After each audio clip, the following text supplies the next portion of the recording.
Hey everybody, it is 9/11.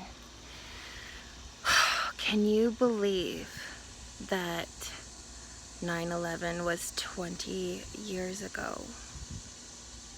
First and foremost, feeling a little old. But I was 11. I was 11 at the time of 9/11. Imagine that.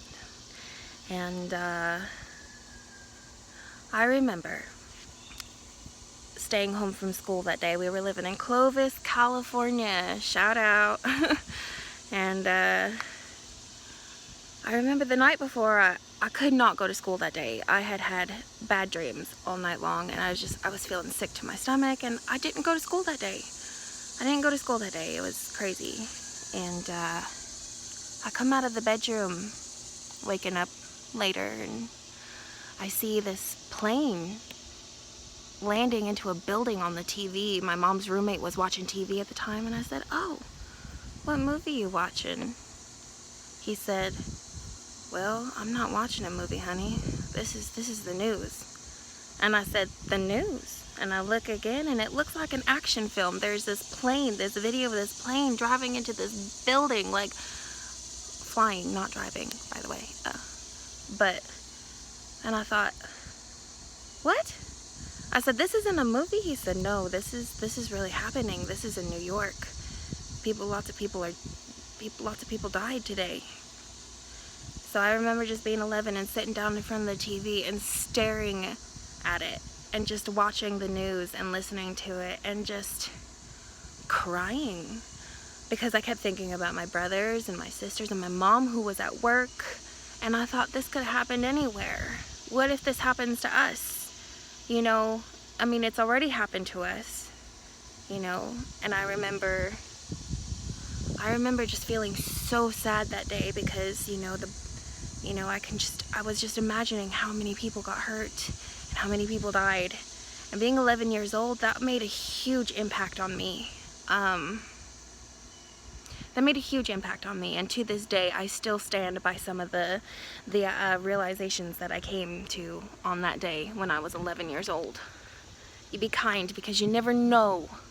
You never know when our last day is. You never know if there's going to be a 747 that falls out of the fucking sky and just crushes everything that you love. I mean, or worse.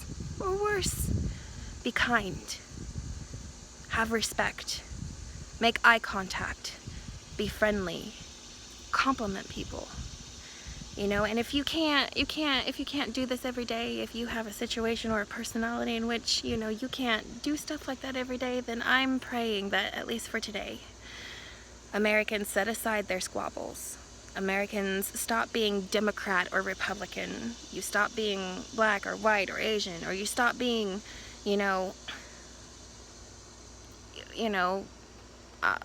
hateful to each other. Like, we are all Americans, and today, on this day, especially when we are honoring about 3,000 people that went to work thinking that they were going to get to go home and spend the night with their families and their loved ones, and they never got to see any of them again.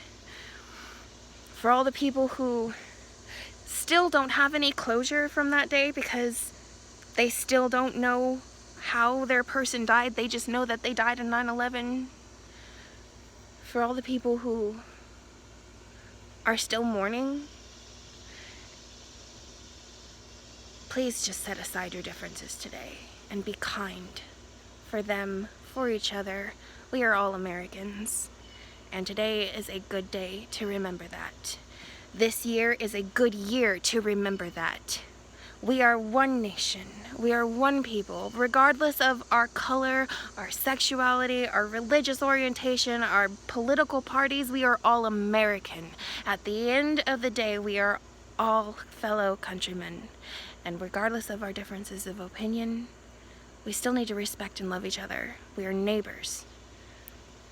So let's act like it today, especially today, on days of all days. 9/11, you are not forgotten. And I hope today that you're feeling remembered and you're feeling honored. Me and some old associates of mine did like a big old reunion, and we did a rendition of 110 Stories by Sarah Tuft, and the link is going to be in the description so you can purchase the ticket and watch it if you would like to, you know, just be reminded. And these are collections of stories of people who survived that day, what they witnessed, what they felt, what they went through, how they survived, how close they all came, you know, how close some of them came to death. It's a really heart-wrenching story, and I think as many people as possible should watch it, because I feel like a lot of us need to be reminded. A lot of us need to be reminded. We are all people.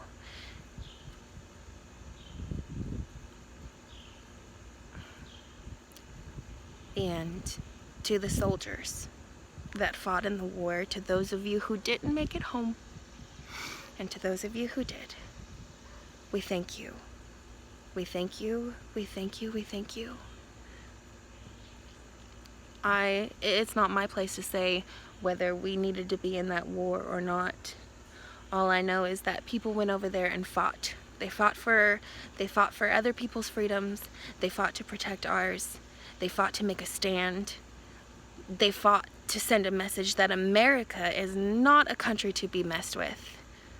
Because despite our flaws, despite our differences, despite all of our stupid nonsense going on in the White House, because let's admit it, every fucking politician right now is a piece of garbage. Sorry, no offense. Despite all of that, we will still come together, and we can still love each other, and we can still be there for one another. So thank you to our soldiers. Thank you to our soldiers, and you are also not forgotten, and you're not unappreciated. I hope you guys enjoy the play and you check it out, and I hope that today is a day of peace and serenity for everybody. God bless you guys.